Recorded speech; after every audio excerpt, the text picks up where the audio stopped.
ಮೈಸೂರು ಜಿಲ್ಲೆ ಪಿರಿಯಾಪಟ್ಟಣ ತಾಲೂಕಿನ ಬೈಲುಕುಪ್ಪೆ ಪೊಲೀಸ್ ಇಲಾಖೆ ವತಿಯಿಂದ ಪಿರಿಯಾಪಟ್ಟಣದ ತಾಲೂಕಿನಲ್ಲಿ ಕಾರ್ಯನಿರ್ವಹಿಸುತ್ತಿರುವ ಪತ್ರಕರ್ತರಿಗೆ ಉಚಿತವಾಗಿ ಹೆಲ್ಮೆಟ್ಗಳನ್ನು ವಿತರಣೆ ಮಾಡಲಾಯಿತು. ಪೊಲೀಸ್ ಇಲಾಖೆಯು ರಸ್ತೆ ಸುರಕ್ಷಾ ಜಾಗೃತಿ ಅಭಿಯಾನದ ಅಡಿಯಲ್ಲಿ ಈ ಕಾರ್ಯಕ್ರಮವನ್ನು ಹಮ್ಮಿಕೊಂಡಿದೆ. 28 ಮಂದಿಗೆ ಪೊಲೀಸ್ ಇಲಾಖೆ ವತಿಯಿಂದ ಹೆಲ್ಮೆಟ್ ನೀಡಿ ರಸ್ತೆ ಸುರಕ್ಷಾ ಜಾಗೃತಿ ಅಭಿಯಾನ ಬಗ್ಗೆ ಜಾಗೃತಿಯನ್ನು ಮೂಡಿಸಲಾಯಿತು.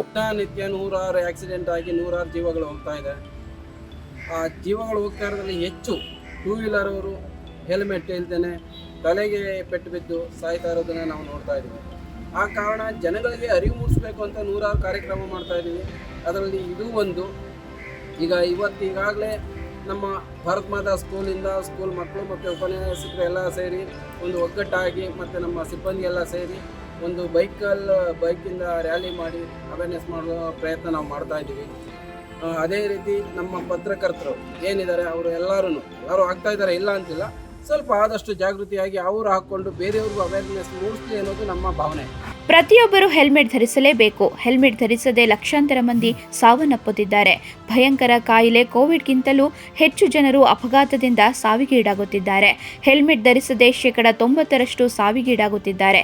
ಹೀಗಾಗಿ ದ್ವಿಚಕ್ರ ವಾಹನ ಸವಾರರು ರಸ್ತೆಯಲ್ಲಿ ವಾಹನ ಚಲಾಯಿಸುವಾಗ ಹೆಲ್ಮೆಟ್ ಧರಿಸಿ ಎಂದು ಜಾಗೃತಿ ಮೂಡಿಸಿದರು. ಏನು ಪ್ರಚಾರ ಆಗಬೇಕು, ಜನಗಳಿಗೆ ಅವೇರ್ನೆಸ್ ಬರಬೇಕು ಅಂದರೆ ಮೀಡಿಯಾ ಇಲ್ಲದೇ ನಾವು ಪ್ರಚಾರ ಮಾಡೋಕ್ಕೆ ಸಾಧ್ಯನೇ ಇಲ್ಲ.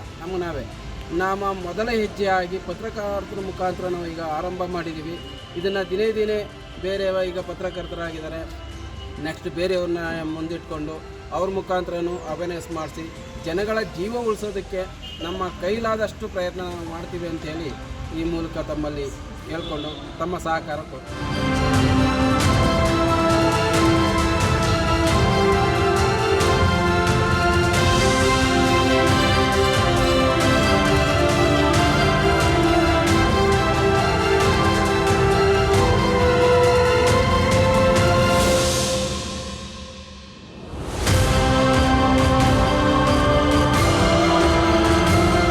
ಕಾರ್ಯಕ್ರಮದಲ್ಲಿ DYSP Gopalakrishna, inspector Deepak, sub inspector Ajay Shastri, Mysuru ಜಿಲ್ಲಾ ಪತ್ರಕರ್ತ ಸಂಘದ ಉಪಾಧ್ಯಕ್ಷರಾದ ರವಿ ಪಾಂಡವಪುರ ಅವರು ಪತ್ರಕರ್ತರಿಗೆ ಉಚಿತವಾಗಿ ಹೆಲ್ಮೆಟ್ ವಿತರಣೆ ಮಾಡಿದರು.